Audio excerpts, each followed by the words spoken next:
When you are using the VM access to the Canvas software like Photoshop, there are a few quirky things that aren't working quite the same as some of my examples.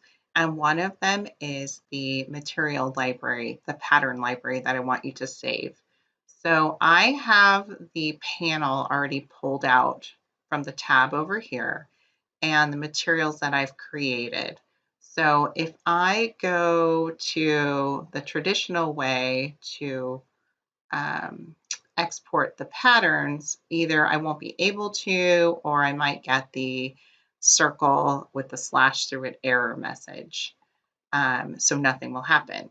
But if I go ahead and select the materials, and don't mind my screen changing here, but I've selected them all, and I can select the first one, hold down the shift key, and then select the last one, and that should grab all of them. And then I should be able to come over here, choose export selected patterns, and then give my pattern library a name and save it. So the only other thing is you want to be mindful where you saved it and make sure you upload that to your Google Drive so you'll have it for future use.